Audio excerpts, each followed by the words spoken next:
voy a hablar de 10 cosas que debemos redescubrir en la iglesia evangélica. 10 cosas, no son estrategias, sino verdades bíblicas, principios bíblicos. Y necesitamos escuchar, y necesitamos conformar nuestra vida y nuestro ministerio a lo que está escrito en las Escrituras. Para empezar, necesitamos redescubrir la suficiencia de la Escritura. Vamos a 2 Timoteo, capítulo 3.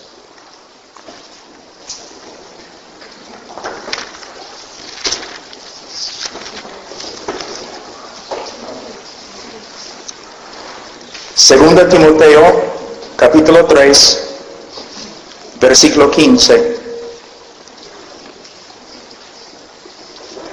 Y que desde la niñez has sabido las sagradas Escrituras, las cuales te pueden hacer sabio para la salvación por la fe que es en Cristo Jesús. Solamente por medio de las Escrituras, solamente por medio del Evangelio, el hombre puede ser salvo. Y no necesitamos otra cosa. Solamente la palabra de Dios y la proclamación fiel de ella. Toda la Escritura es inspirada por Dios y útil para enseñar, para redarguir, para corregir, para instruir en justicia. Ahora, la palabra inspirar, significa que la Biblia fue respirada de la boca de Dios, ha salido de la boca de Dios, es su palabra. Y hemos visto en la creación que Dios habló y creó el mundo por medio de hablar. Su palabra tiene poder. Las palabras de los hombres no, pero las palabras de Dios sí. Y tenemos que aferrarnos a lo que Dios ha dicho en su palabra. Y dice, a fin de que el hombre de Dios sea perfecto, completo, suficiente, enteramente preparado para toda buena obra. Muchos de ustedes han escuchado de la inspiración de las Escrituras. Y si vas a ser cristiano, si vas a administrar en la iglesia cristiana, una de las cosas principales, tú tienes que creer en la inspiración de las Escrituras. Pero hay otra cosa, de igual importancia, la suficiencia de las Escrituras.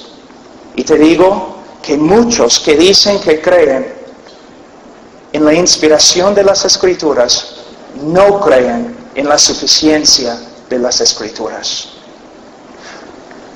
Muchos hombres empezando iglesias, sembrando iglesias a través de este mundo, siempre van a los seminarios, a las conferencias para aprender un nuevo método de hacer crecer iglesias. Y muchos de los métodos tienen más que ver con marketing que con la palabra de Dios. No creen que la palabra de Dios es suficiente para enseñarnos cómo poner iglesias en este mundo, cómo edificar iglesias en este mundo. Todo lo que nosotros necesitamos saber como cristianos se encuentra en este libro. No necesitamos consultar los hombres de negocio, no necesitamos consultar los psicólogos, no.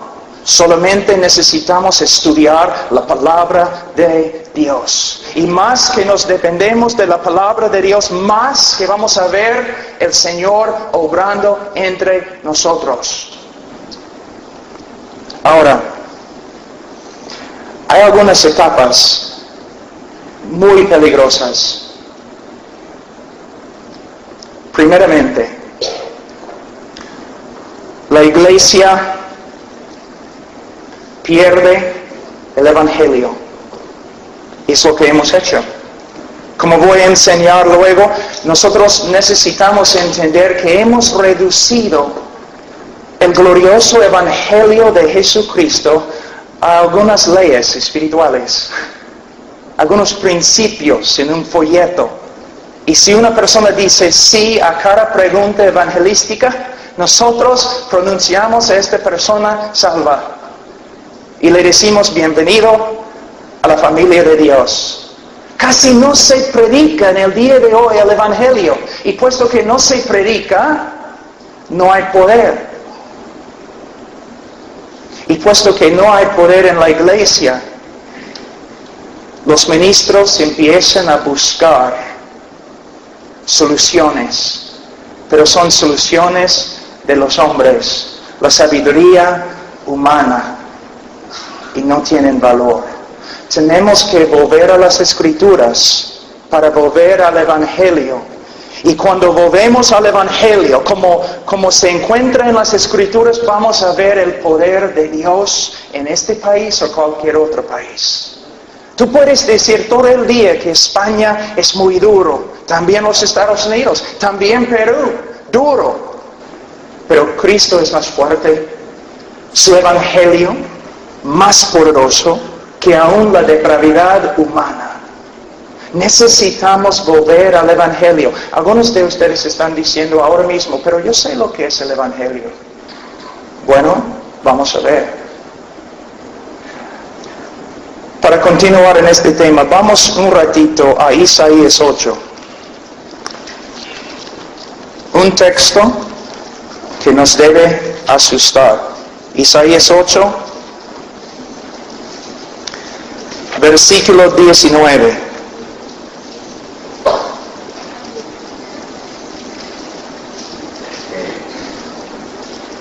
Y si os dijeren preguntar a los encantadores y a los adivinos que susurren hablando, responder, ¿no consultará el pueblo a su Dios? ¿Consultará a los muertos por los vivos? A la ley y al testimonio. Si no dijeren conforme a esto es porque no les ha amanecido.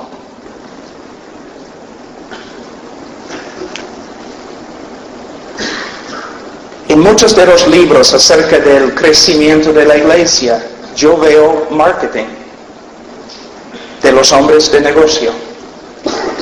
En mucha de la consejería cristiana, yo veo psicología secular, una mezcla. Y hermanos, yo les digo, no hay ningún matrimonio entre la Biblia y la psicología. No hay ningún acuerdo entre estas dos disciplinas contrarias. En vez de apoyarnos en la sabiduría humana, tenemos que volver a apoyarnos en la palabra de Dios. Y si una persona no habla conforme a las Escrituras, es porque no tiene luz. Pero ¿cómo vamos a saber si habla conforme a las Escrituras, a menos que nosotros estudiemos las Escrituras? Tengo una pregunta. ¿Cuántos de ustedes, no deben levantar la mano, pero cuántos de ustedes estudian la palabra de Dios por lo menos 4 horas cada día? No estoy riéndome. ¿Ok? ¿Cuántos de ustedes estudian la palabra de Dios 3 horas cada día? ¿Cuántos estudian la Biblia 2 horas cada día? ¿Cuántos estudian la Biblia 1 hora cada día? ¿Cuántos estudian la Biblia media hora cada día? Moisés dijo que no es una pequeña cosa, es nuestra vida. Mi pregunta es, ¿dónde están los hombres de Dios? Me parece que todos han llegado a ser administradores, hombres muy ocupados, pero no hombres que simplemente se quedan allí en silencio ante el trono de Dios. Hermanos, este libro tiene todas las respuestas, pero nosotros tenemos que trabajar. Es como una mina, pero hay que clavar.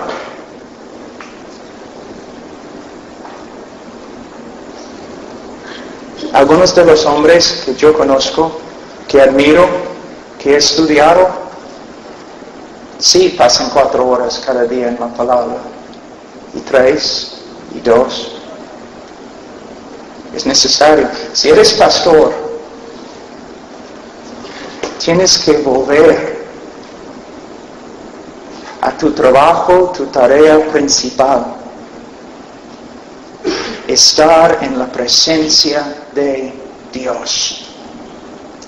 Pero estoy demasiado ocupado para hacer tu tarea más importante. Ahora, vamos a Jeremías un ratito, 17.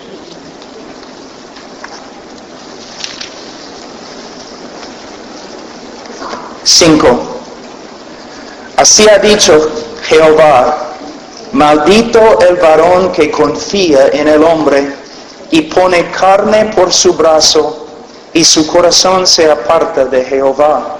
Será como la retama en el desierto, y no verá cuando viene el bien, sino que morará en los sequedales, en el desierto, en tierra despoblada y deshabitada.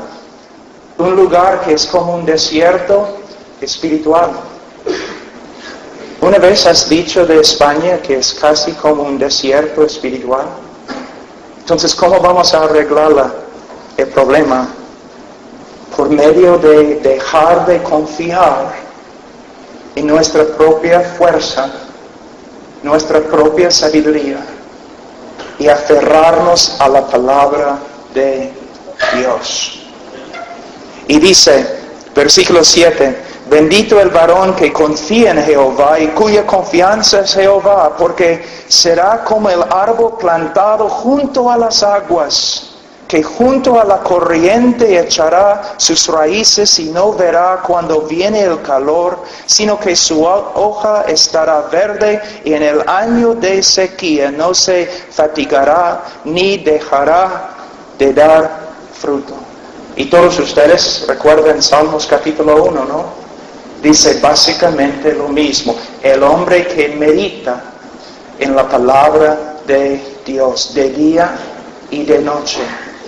Ahora, otra cosa, tenemos que redescubrir, el segundo punto, tenemos que redescubrir el estudio y el ministerio de la palabra. Vamos un ratito a Hechos capítulo 6. Hechos capítulo 6.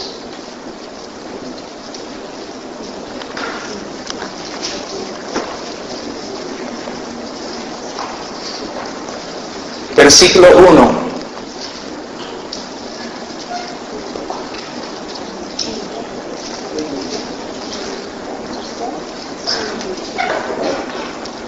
En aquellos días, como creciera el número de los discípulos, hubo murmuraciones de los griegos contra los hebreos, de que las viudas de aquellos eran desatendidas en la distribución diaria. Entonces los 12 convocaron a la multitud de los discípulos y dijeron, no es justo que nosotros dejemos la palabra de Dios para servir a las mesas. Servir a las mesas es importante, es un ministerio muy importante. El Señor dice que si nosotros no damos alimento a los pobres cristianos, ni somos cristianos. Pero escuchen lo que la palabra de Dios está diciendo. Los apóstoles sabían que su ministerio principal era la palabra de Dios. Dios, ¿cuántas veces ha dicho que su pueblo se destruye por falta de conocimiento? Y tiene que recibir conocimiento del púlpito, sí, pero también por medio del ejemplo del pastor. Cuando ven a un pastor dedicado a la palabra de Dios, ellos también se motivan a dedicarse a la palabra. Y también dice en versículo 4, y nosotros persistiremos en la oración y en el ministerio de la palabra. Es imposible tener un ministerio de la palabra de Dios sin un ministerio de oración. Los hombres que admiro, Spurgeon, el gran predicador de Inglaterra, también era un hombre de oración. Tozer, el profeta de los Estados Unidos, un hombre de oración. Calvino, un hombre de oración. Lutero, un hombre de oración. Los puritanos, David Brainerd, hombres de oración. Hermanos, es nuestra tarea principal vivir en la palabra de Dios y orar una vida saturada en la palabra de Dios, una vida saturada en la oración. Ahora, yo sé que estamos saltando a muchos versículos, pero vamos a continuar. Vamos a Esdras. Esdras. Capítulo 7. Porque Esdras, versículo 10, porque Esdras había preparado su corazón para inquirir la ley de Jehová. Él había decidido en su corazón, con la parte más profunda de su ser, un compromiso profundo. Él había decidido a dedicarse al estudio de la palabra de Dios. Pero no solamente estudiar, cumplir lo que él encontró en la palabra de Dios acerca de la voluntad de Dios. Entonces, un hombre que estudia y un hombre que se preocupa por la santificación. Un líder en la iglesia tiene que ser un hombre entregado. Un hombre que tiene progreso que se ve. Una persona puede, después de 3, 4, 5 años, puede observar su vida y ver que está creciendo. Mire, el pastor es más maduro ahora, está creciendo más. La esposa mirando a su esposo. Yo puedo ver que mi esposo está creciendo en la palabra de Dios y está conformándose más y más a Cristo. Los hijos mismos pueden ver a sus padres creciendo en su obediencia a la palabra de Dios. Y dice, para inquirir la ley de Jehová y para cumplirla y para enseñar en Israel sus estatutos y decretos. 3 etapas muy importantes. ¿Sabe que todos tienen su opinión, no? Acerca de todo. Y dicen que tienen el derecho de tener su opinión. Pero la opinión de los hombres no tiene ningún valor. Siempre queremos hablar, pero primeramente necesitamos estudiar para que cuando abramos la boca, la palabra de Dios salga y no nuestras opiniones. La palabra de Dios. Un pastor muy anciano una vez me dijo, debes poder citar un versículo cada vez que das tu opinión para respaldar lo que estás diciendo. Una buena enseñanza, ¿no es cierto? Ahora, necesitamos redescubrir la suficiencia de las Escrituras, el estudio y ministerio de la palabra, y necesitamos también volver a la oración. Otra pregunta. ¿Cuántos de ustedes oran 3 horas cada día? ¿O 2 horas cada día? ¿O 1 hora cada día? ¿O media hora cada día? ¿Sabe qué, hermanos? Yo tengo 3 hijos. Ian tiene 8 años. Evan tiene 6 años. Y Rowan, mi hija, que es la hija más hermosa del mundo, que tiene casi 3 años. ¿Cómo no voy a orar? ¿Cómo no voy a ponerme ante el Señor? y orar. Tengo una esposa. Su santificación es muy importante porque el Señor me va a juzgar a mí si ella no está creciendo. Sí, como su esposo, yo tengo la responsabilidad de ella. Los misioneros, ¿cómo no voy a orar? La gente inconversa a través de todo el mundo. Mirándome en el espejo y viendo mis debilidades, ¿cómo no voy a orar? ¿No tienes miedo? ¿Vivir sin la oración? Debes tener miedo. Debes. Vamos a ver algunos versículos importantes con respecto a este tema. Primeramente, voy a tener que cortar una parte de eso porque es muy largo. Vamos a Lucas 18.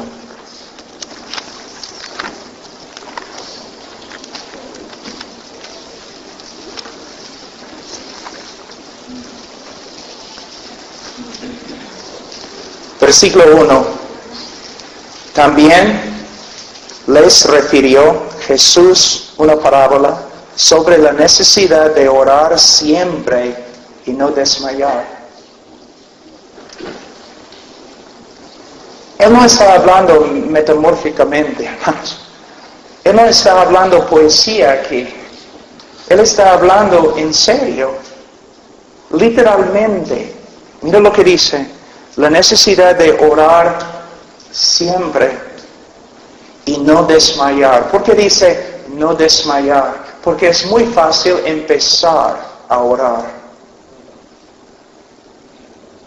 Es muy difícil continuar.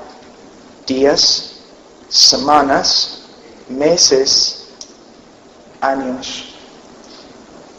Probablemente el hombre que yo admiro más de todos los hombres que han vivido es un hombre de Inglaterra que se llamaba Jorge Müller.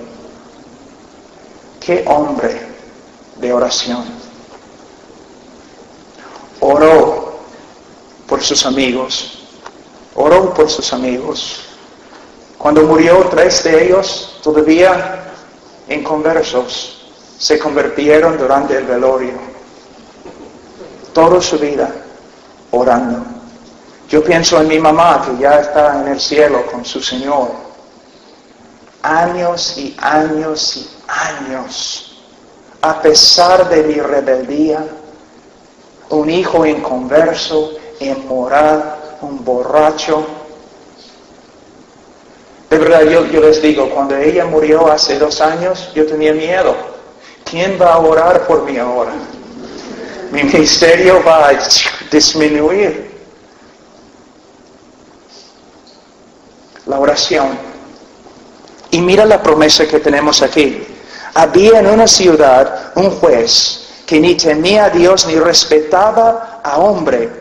Había también en aquella ciudad una viuda, la cual venía a él diciendo: hazme justicia de mi adversario. Y él no quiso por algún tiempo, pero después de esto dijo dentro de sí: aunque ni temo a Dios ni tengo respeto a hombre, sin embargo, porque esta viuda me es molesta, le haré justicia, no sea que, viniendo de continuo, me agote la paciencia. Wow.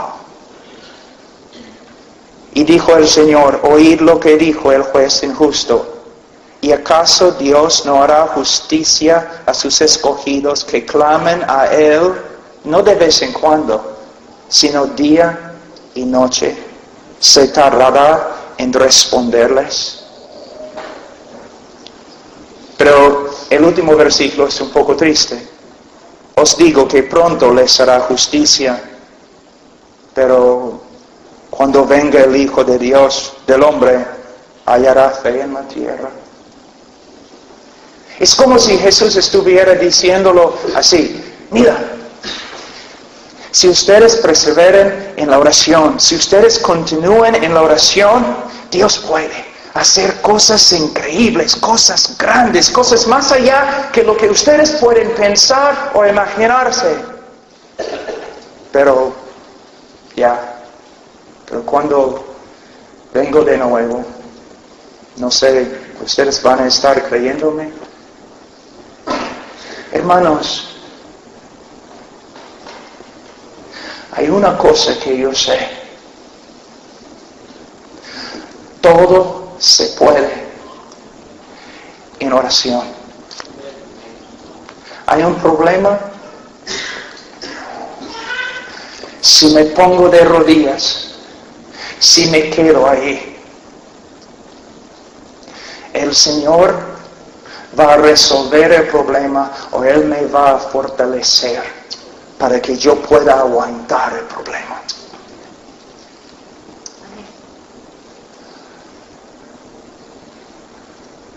Un hombre que ora puede tirar las puertas grandes, puede mover montañas. Es mi oración que el Señor obre en tu vida para hacerte más y más y más débil, para que tengas que aferrarte más y más a Él en la oración. Y más que oras, más que verás el poder de Dios. En el día de hoy hay un redescubrimiento de las verdades antiguas, de Spurgeon, de Martin Lloyd Jones, de los puritanos. Y yo regocijo en todo eso. Pero no solamente necesitamos la doctrina, necesitamos su manera de vivir. No solamente conocían a Dios, esos hombres también oraban a su Dios y veían lo que su Dios podía hacer. Hermanos, Dios es absolutamente soberano. De eso no tengo duda. Pero en el misterio de su providencia hay tantas cosas que no tenemos. Tantos milagros que no vemos porque no oramos. No oramos. Y no continuamos en la oración.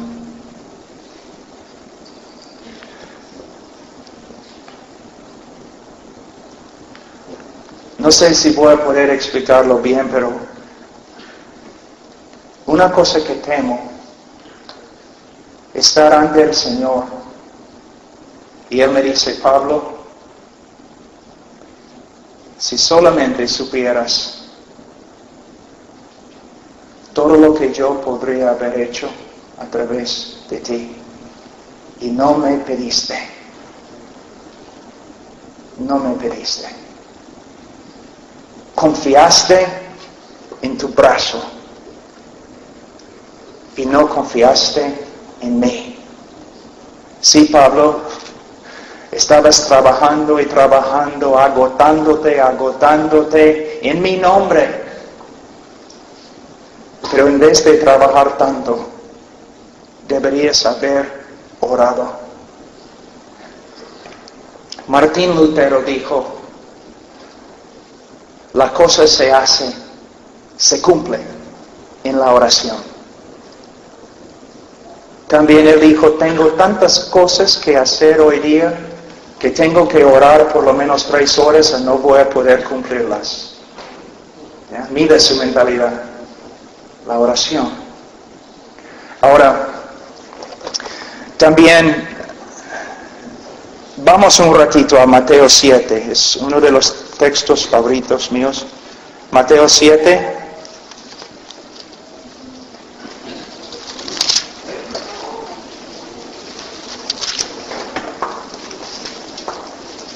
También uno de los textos favoritos de Carlos Spurgeon. Mateo 7:7. Pedid y se os dará, buscad y hallaréis, llamad y se os abrirá. Porque todo aquel que pide, recibe, y el que busca, halla, y al que llama, se le abrirá. ¿Qué hombre hay de vosotros que si su hijo le pide pan, le dará una piedra? O si le pide un pescado, le dará una serpiente? Pues si vosotros, siendo malos, sabéis dar buenas dádivas a vuestros hijos, ¿cuánto más vuestro Padre que está en los cielos dará buenas cosas a los que le pidan? Es una promesa. Una promesa, no solamente a los apóstoles, no solamente a la iglesia en el primer siglo, es una promesa para nosotros, para nosotros. ¿Vas a creer? ¿Vas a creer? ¿Vas a correr al trono de Dios? ¿Vas a quedarte ahí pidiendo hasta que el Señor diga sí, o el Señor cambie tu corazón?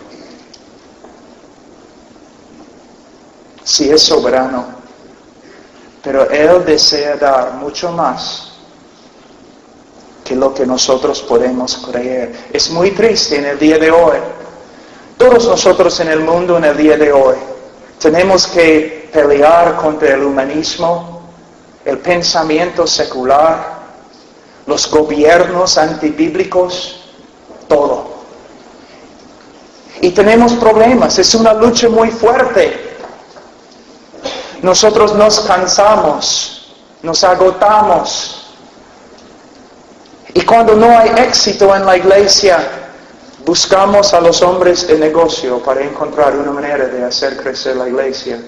Buscamos un nuevo método, en vez de ponernos de rodillas y luchar, hasta pelear en oración, hasta que el Señor se levante. Hermanos, algunos de ustedes van a saber exactamente lo que estoy diciendo. El Señor puede demorar años en contestar una oración, pero el momento que Él se levanta, la cosa se hace, ¡pum!, así. ¡Pum! Oh, hermanos,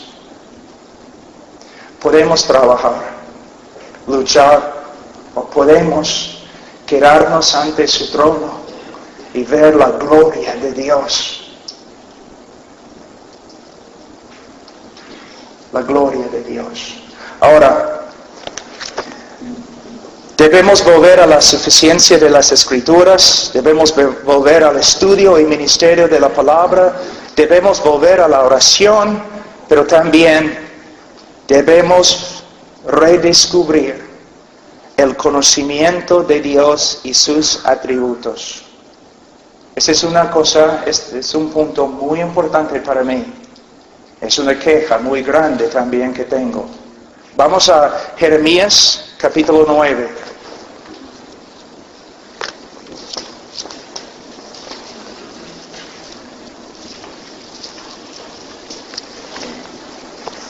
Versículo 23.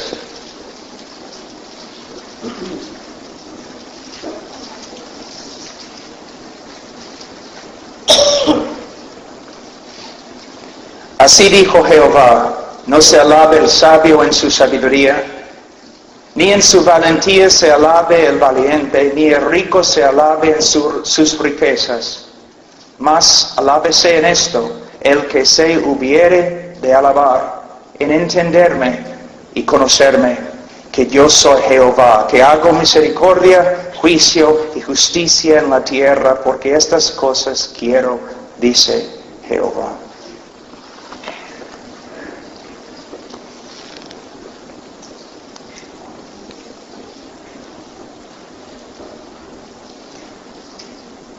A veces cuando un joven se gradúa del seminario, yo le pregunto: joven, ¿cuántos semestres, cuántos años en el seminario estudiaste los atributos de Dios? 2 semanas, 6 semanas. Bueno, ahora que te has graduado, ¿cómo vas a estudiar para conocer a Dios? Bueno, pastor, yo no había pensado. Mira, tú vas a ministrar en el nombre de Dios y has pasado algunas semanas o meses estudiando los atributos de Dios. Hermanos, mira, en las iglesias presentes acá, ¿cuántos de ustedes han hecho un estudio muy largo de quién es Dios, los atributos de Dios?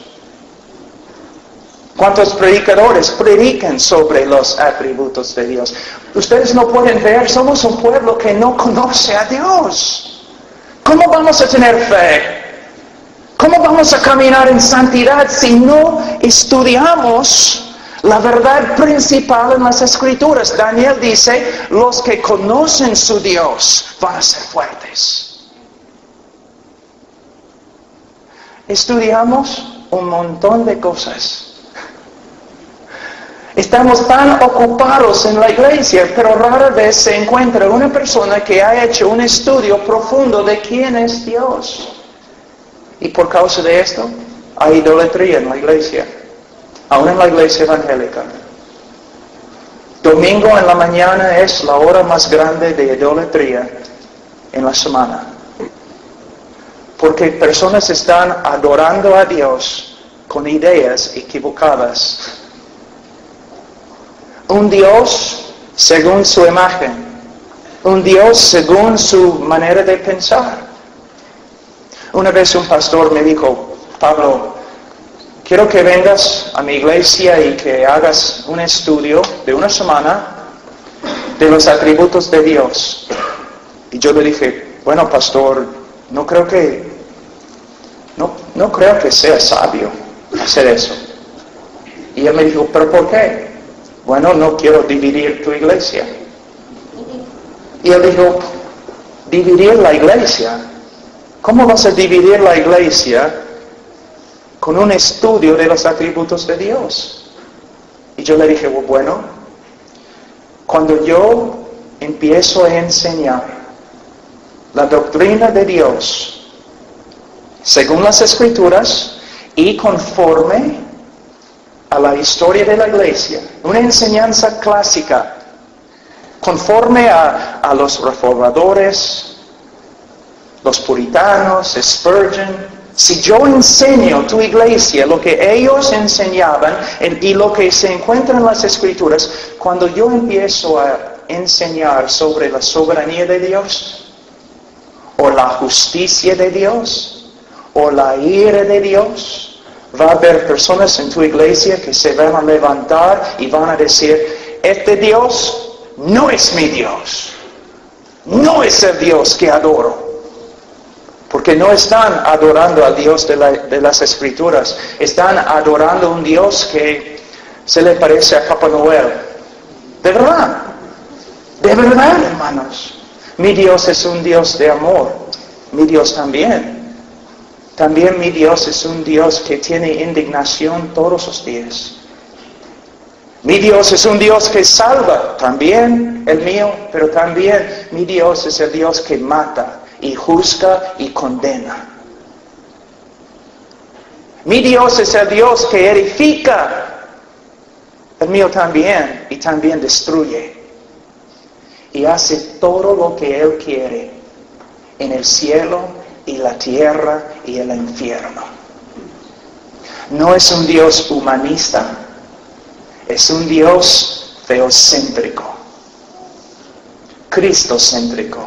Un Dios que dice, todo lo que he hecho para mi Hijo. Creó este mundo para mi Hijo. Si te he salvado, es para mi Hijo. Si creo un mundo nuevo, un cielo nuevo, una tierra nueva, es para mi Hijo. Vivimos en el día de hoy en la iglesia evangélica, todo se centra alrededor del hombre.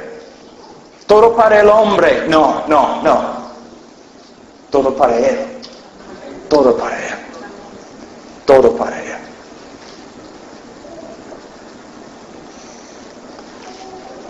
Vamos a un ratito a Salmos, capítulo 50.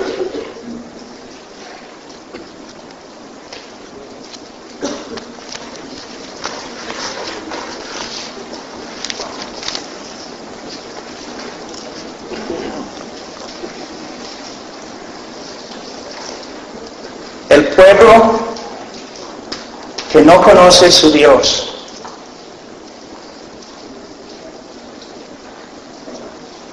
está expuesto al pecado y fácilmente peca. El conocimiento de Dios santifica al pueblo de Dios. Vamos a ver, Salmos 50, 16. Pero al malo dijo Dios, ¿qué tienes tú que hablar de mis leyes? Y que tomar mi pacto en tu boca. Pues tú aborreces la corrección y echas a tu espalda mis palabras. Si veías al ladrón, tú corrías con él, y con los adúlteros era tu parte. Tu boca metías en mal, y tu lengua componía engaño. Tomabas asiento y hablabas contra tu hermano, contra el hijo de tu madre ponías infamia. Estas cosas hiciste y yo he callado. Pensabas que de cierto sería yo como tú. El problema más grande en la iglesia evangélica es que nosotros creemos que Dios es como nosotros. Que Dios está de acuerdo con nosotros. Nosotros pensamos que el pecado no es gran cosa. Entonces, ¿Dios también piensa igual? No. Nosotros pensamos que la separación del mundo no es algo importante y nos acercamos a Dios sucios, contaminados, pensando que Dios es igual como nosotros. Mira, hermanos, Dios no es como nosotros. Dios no es como nadie. Una pregunta que escuché una vez un teólogo, R.C. Sproul. Él preguntó una vez, ¿qué es más cerca a Dios? ¿Más como Dios? ¿Un arcángel o un gusano? ¿Cuál de los dos es más como Dios? ¿Un arcángel o un gusano? La respuesta, ninguno. Porque no hay nadie como Él. Nadie. Él no es como nosotros, simplemente más grande. No, Él no es como nosotros. Y Dios no va a conformarse a nosotros. Tenemos que conformarnos a Él. Pero no podemos hacerlo si el mundo nos influencia más que las Escrituras. Tenemos que conocer a Dios. Un punto más y vamos a terminar esta lectura. Tenemos que volver al Evangelio verdadero, bíblico, histórico.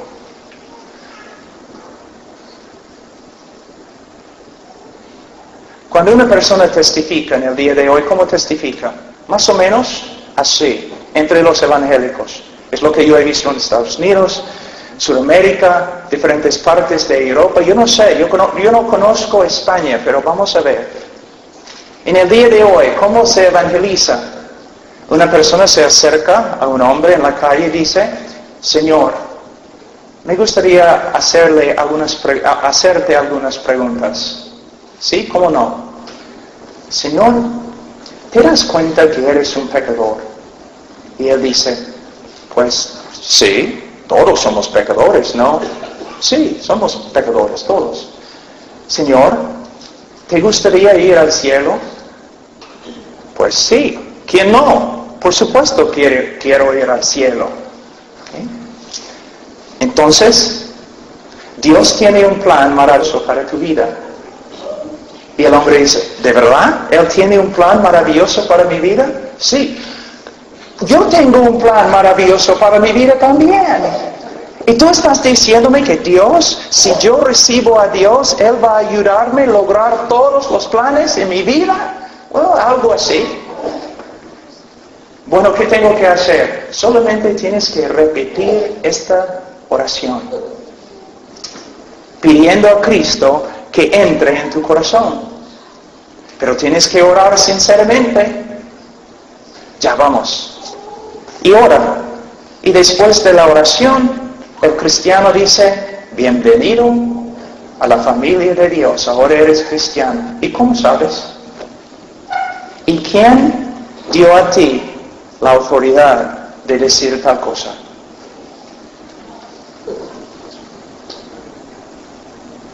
A menos que eres el Papa, no tienes este poder.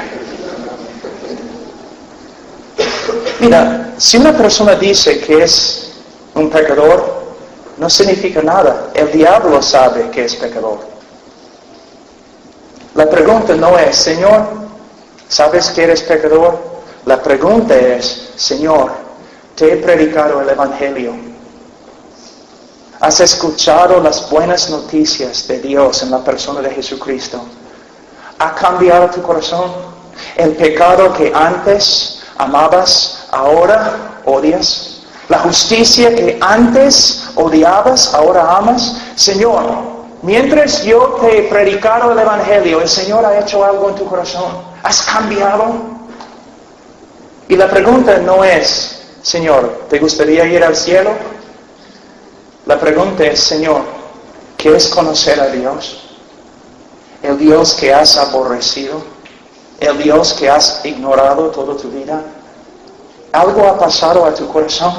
Ahora tienes un deseo conocer a Dios. Y una invitación para recibir el Evangelio no es una oración que una persona debe repetir. Cristo no dijo, el tiempo se ha cumplido, el reino de Dios ha venido. Ahora, ¿quién quiere pedirme para que yo entre en su corazón? Él dijo que el hombre tiene que arrepentirse y creer. Pero el mensaje del Evangelio también no se predica en el día de hoy. Mira, el eje, el centro del Evangelio es un problema, un dilema. Si Dios es justo, Él no te puede perdonar. Ese es el problema principal y una parte esencial del Evangelio. Si Dios es justo, Él no te puede perdonar. ¿Por qué Cristo murió en la cruz? Porque si Dios es justo, Él no te puede perdonar. Les voy a dar un ejemplo. Vamos a decir que tú regreses de la conferencia, llegues a la casa y un asesino ha matado a toda tu familia. Y el asesino todavía está en la casa, parado allí, con sangre en las manos. Tú lo agarras, lo atas con una soga, lo llevas a la policía y la policía lo lleva al juez. Y este hombre, asesino, culpable, que ha matado a toda tu familia, ahora está ante el juez. Y el juez dice, bueno, yo soy un juez de amor. Entonces, te perdono. Estás libre. Y el juez y el asesino salen del edificio brazo en brazo. ¿Cómo vas a responder? Vas a decir, caramba, ese juez es un buen hombre. Es un hombre lleno de amor y compasión. Necesitamos más jueces como él. No, tú vas con furia. Tú vas a llamar, no los periódicos, los oficiales. Tú vas a protestar. Tú vas a hablar con las cadenas de televisión. Tú vas a decir que hay un juez que es más corrupto, que es peor que el mismo criminal que mató a toda tu familia. ¿Por qué? El juez tiene que hacer justicia. Entonces la pregunta, ¿cómo puede Dios ser justo y a la vez perdonar o justificar al pecador? Algunos de ustedes nunca han escuchado lo que estoy diciendo ahora, pero es el centro del Evangelio. El Evangelio no tiene sentido, aparte de lo que he compartido ahora. Y muchos de ustedes nunca lo han escuchado. ¿Cómo puede un Dios justo justificar a él que tiene iniquidad? Vamos un ratito a Proverbios. Mira, Proverbios 17. Proverbios 17:15. Aquí tenemos el problema. El que justifica al impío y el que condena al justo, ambos son igualmente abominación a Jehová. Podemos cortar la frase, el que justifica al impío es abominación a Jehová. Si un juez justifica al impío es abominación a Jehová, entonces ¿cómo puede Jehová justificar al impío sin llegar a ser abominación? Algunos evangelistas dicen, equivocadamente, en vez de ser justo contigo, Dios te amó. Entonces, ¿el amor de Dios es injusto? Dios no puede negar un atributo suyo. Dios no puede pasar por alto o ignorar su justicia. Para perdonar al culpable, Dios primeramente tiene que satisfacer su justicia. ¿Te das cuenta? ¿Cómo va a hacerlo? Dios llega a ser hombre, camina sobre la tierra, el Hijo de Dios, Dios en la carne, vivió una vida perfecta,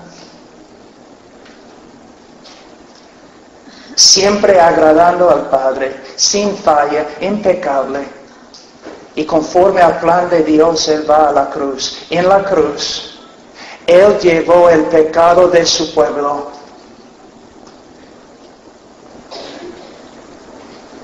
Y toda la ira, toda la furia, todo el aborrecimiento de un Dios santo y justo contra la maldad cayó sobre su propio Hijo.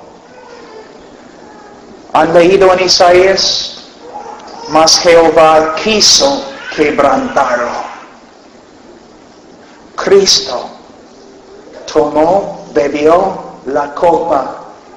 ¿Qué estaba dentro de la copa? La ira de Dios. ¿Tú piensas que Cristo estaba en Getsemaní temblando y orando con angustia porque tenía miedo de una cruz romana? ¿Un látigo? ¿Cómo puede ser? Porque la historia nos dice que los mismos discípulos de Jesucristo, los primeros 3 siglos en el Imperio Romano, muchos de ellos fueron crucificados y al revés, cubiertos de brea y prendido para proveer luz para las calles de Roma. Y la Biblia, la historia dice que muchos de ellos subían a la cruz cantando himnos y gozoso porque podían sufrir en el nombre de su Señor. Y tú vas a decirme que el capitán de su salvación está en Getsemaní con angustia. Hermanos, él no temía la cruz. ¿Qué temía? Dios mío, ¿por qué me has abandonado? En la Santa Trinidad, a través de toda la eternidad, una comunión perfecta entre el Hijo y el Padre. Dios no creó el mundo porque tenía necesidad. Él creó el mundo por causa de su superabundancia y Él creó el mundo para su Hijo. Pero en la cruz, esta relación rota. Alguien tenía que sufrir fuera de la esencia favorable de Dios. Alguien tenía que beber la copa de la furia, el odio, el aborrecimiento de un Dios santo.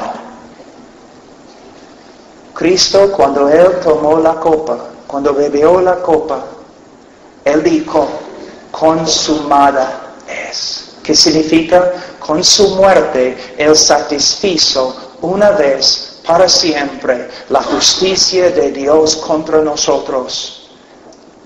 Siendo satisfecha la justicia de Dios, ahora Dios puede perdonar al pecador sin dejar de ser justo, porque Dios mismo pagó por el crimen.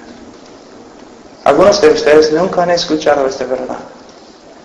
¿Cómo podemos predicar el Evangelio si solamente tenemos un Evangelio reducido y sin poder?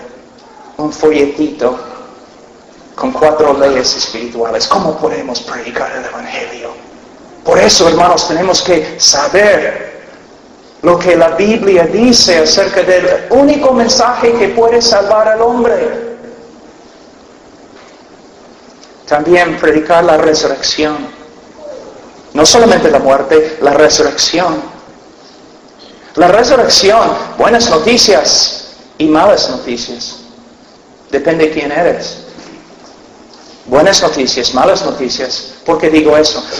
La resurrección, primeramente, es la declaración pública de Dios de que el Hijo de Dios, su muerte, satisfizo una vez para siempre la justicia de Dios a favor del pueblo de Dios. Pero también la resurrección es una señal de que este Cristo que murió crucificado ahora está en el cielo, exaltado a la diestra de su Padre, y Él no solamente es Salvador, es Señor.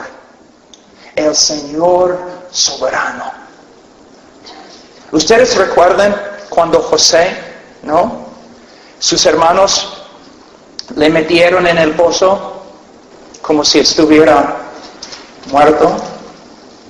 De allí le sacaron del pozo, casi como una resurrección. Y él se fue a Egipto. Y en Egipto, entre los gentiles, él fue exaltado. Y cuando él llegó al trono de Faraón, Faraón dijo, nadie va a hacer nada en toda la tierra a menos que tú lo digas. Cuando el Hijo de Dios subió al cielo y se acercó al trono de Dios, Dios el Padre le miró y dijo, nadie hará nada en la tierra, el cielo o el infierno sin tu permiso. Eres el Rey de los reyes y el Señor de los señores. Son buenas noticias, malas noticias. Para algunos, Salvador. Para otros, el juez. ¿Sabe qué, hermanos? Algunos predican, bueno, el cielo es el cielo porque Dios está. Y el infierno es el infierno porque Dios no está. No es lo que la Biblia enseña. El cielo es el cielo porque Dios está. Y el infierno es el infierno porque Dios está. Sí, presente en el infierno. Juez. Una cara de venganza y juicio terrible.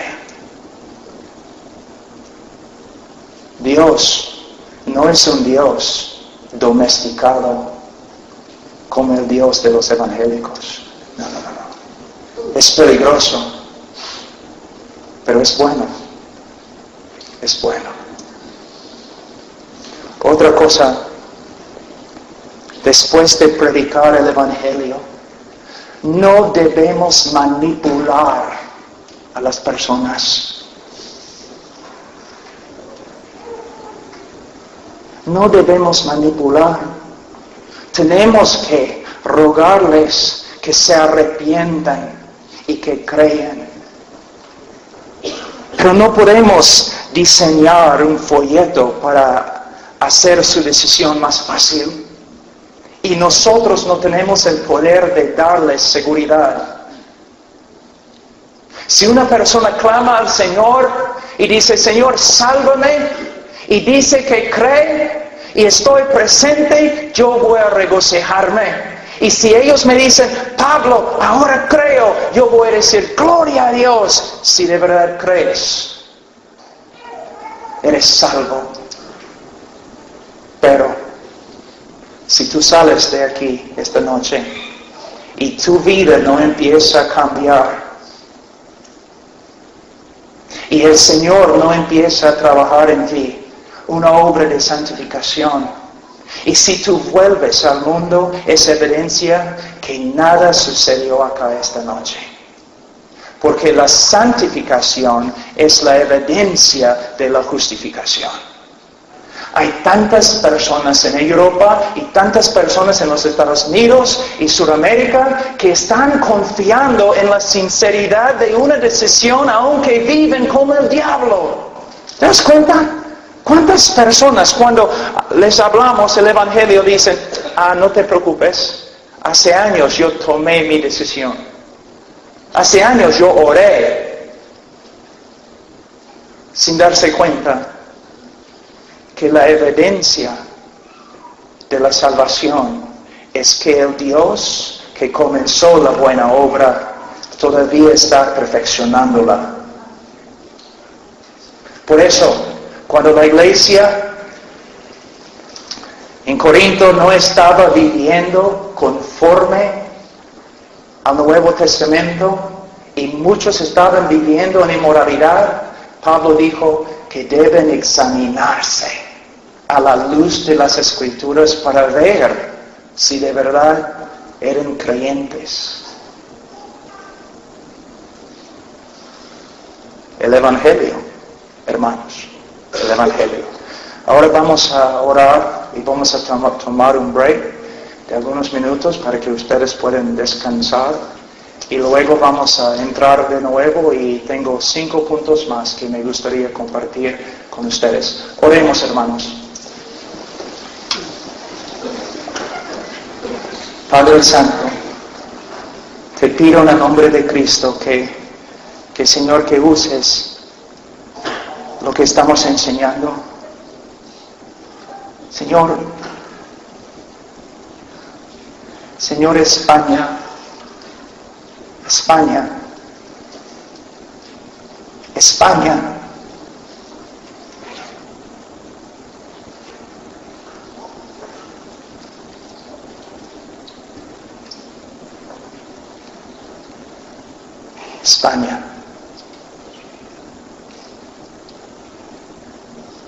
España, Señor.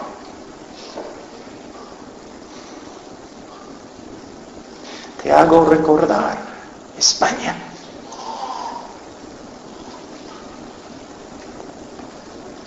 Señor de todas las naciones, de todos los pueblos, de todos los idiomas. Señor, España, España. Señor, yo sé que me oyes. En el nombre de Cristo, España. Amén.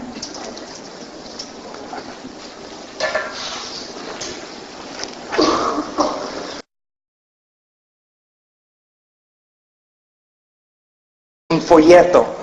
Y si una persona dice sí a cada pregunta evangelística, nosotros pronunciamos a esta persona salva. Y le decimos bienvenido a la familia de Dios.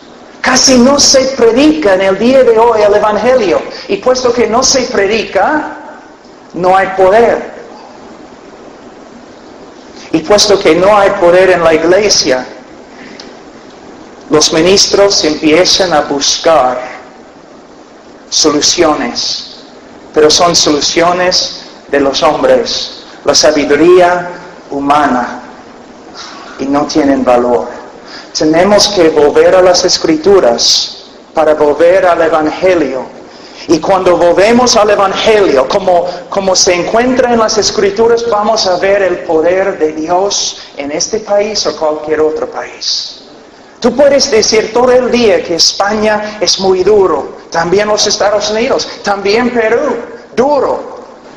Pero Cristo es más fuerte, su Evangelio más poderoso que aún la depravidad humana. Necesitamos volver al Evangelio. Algunos de ustedes están diciendo ahora mismo, pero yo sé lo que es el Evangelio. Bueno, vamos a ver. Para continuar en este tema, vamos un ratito a Isaías 8. Un texto que nos debe asustar. Isaías 8, versículo 19.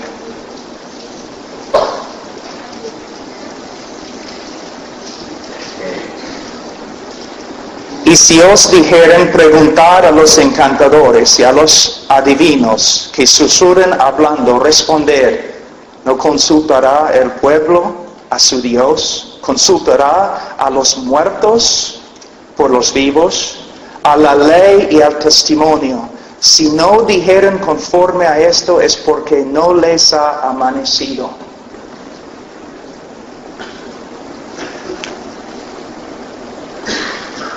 En muchos de los libros acerca del crecimiento de la iglesia, yo veo marketing de los hombres de negocio.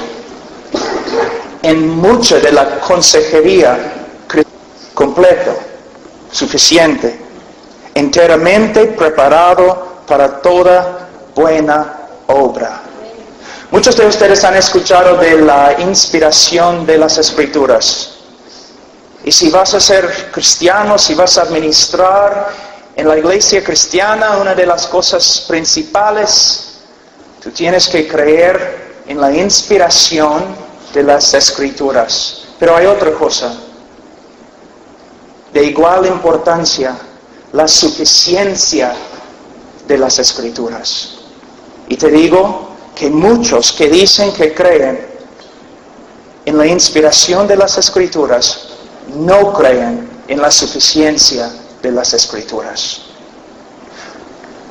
Muchos hombres empezando iglesias, sembrando iglesias a través de este mundo, siempre van a los seminarios, a las conferencias para aprender un nuevo método de hacer crecer iglesias. Y muchos de los métodos tienen más que ver con marketing que con la palabra de Dios. No creen que la palabra de Dios es suficiente para enseñarnos cómo poner iglesias en este mundo, cómo edificar iglesias en este mundo.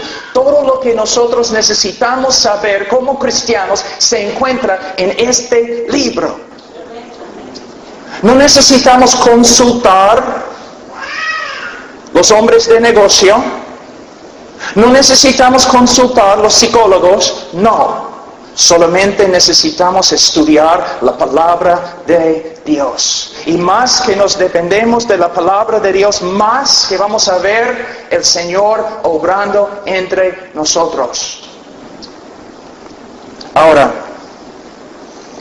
hay algunas etapas muy peligrosas.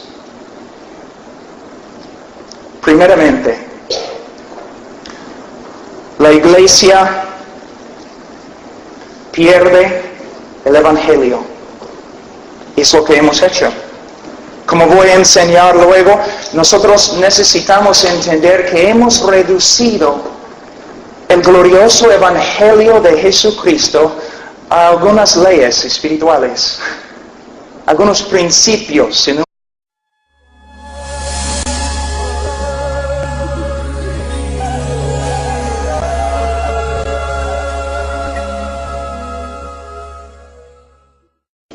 Voy a hablar de 10 cosas que debemos redescubrir en la iglesia evangélica. 10 cosas, no son estrategias, sino verdades bíblicas, principios bíblicos. Y necesitamos escuchar. Y necesitamos conformar nuestra vida y nuestro ministerio a lo que está escrito en las Escrituras. Para empezar, necesitamos redescubrir la suficiencia de la Escritura. Vamos a 2 Timoteo, capítulo 3.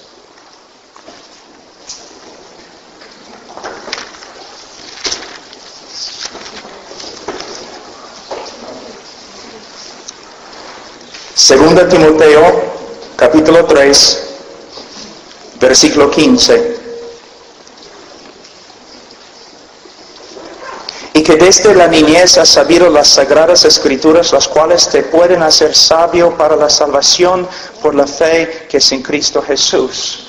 Solamente por medio de las Escrituras, solamente por medio del Evangelio, el hombre puede ser salvo. Y no necesitamos otra cosa. Solamente la palabra de Dios y la proclamación fiel de ella. Toda la Escritura es inspirada por Dios y útil para enseñar, para redarguir, para corregir, para instruir en justicia. Ahora, la palabra inspirar significa que la Biblia fue respirada de la boca de Dios, ha salido de la boca de Dios, es su palabra. Y hemos visto en la creación que Dios habló y creó el mundo por medio de hablar. Su palabra tiene poder. Las palabras de los hombres no, pero las palabras de Dios sí. Y tenemos que aferrarnos a lo que Dios ha dicho en su palabra. Y dice, a fin de que el hombre de Dios sea perfecto. 4 horas cada día en la palabra. Y 3, y 2. Es necesario. Si eres pastor, tienes que volver a tu trabajo, tu tarea principal. Estar en la presencia de Dios. Pero estoy demasiado ocupado para hacer tu tarea más importante. Ahora, vamos a Jeremías un ratito, 17.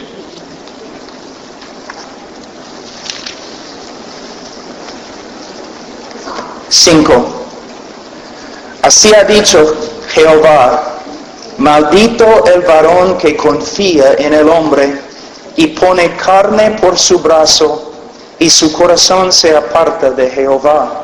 Será como la retama en el desierto, y no verá cuando viene el bien, sino que morará en los sequedales en el desierto, en tierra despoblada y deshabitada. Un lugar que es como un desierto espiritual.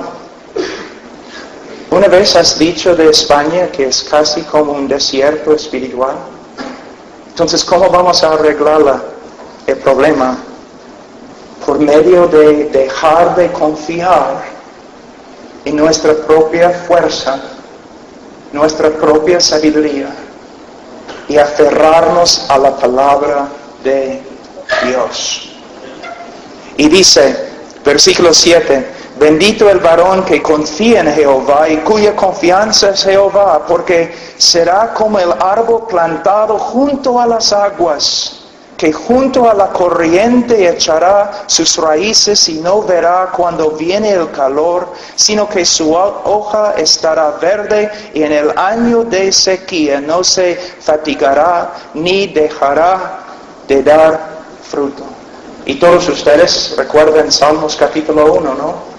Dice básicamente lo mismo. El hombre que medita en la palabra de Dios, de día y de noche.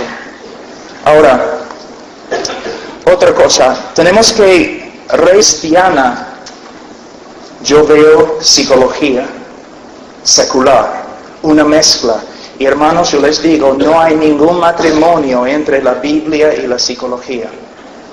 No hay ningún acuerdo entre estas dos disciplinas contrarias. En vez de apoyarnos en la sabiduría humana, tenemos que volver a apoyarnos en la palabra de Dios. Y si una persona no habla conforme a las Escrituras, es porque no tiene luz. Pero ¿cómo vamos a saber si habla conforme a las Escrituras, a menos que nosotros estudiemos las Escrituras? Tengo una pregunta. ¿Cuántos de ustedes, no deben levantar la mano, pero cuántos de ustedes estudian la palabra de Dios por lo menos 4 horas cada día? No estoy riéndome. ¿Ok? ¿Cuántos de ustedes estudian la palabra de Dios 3 horas cada día? ¿Cuántos estudian la Biblia 2 horas cada día? ¿Cuántos estudian la Biblia 1 hora cada día? ¿Cuántos estudian la Biblia media hora cada día? Moisés dijo que no es una pequeña cosa, es nuestra vida. Mi pregunta es, ¿dónde están los hombres de Dios? Me parece que todos han llegado a ser administradores, hombres muy ocupados, pero no hombres que simplemente se quedan allí en silencio ante el trono de Dios. Hermanos, este libro tiene todas las respuestas, pero nosotros tenemos que trabajar. Es como una mina, pero hay que clavar.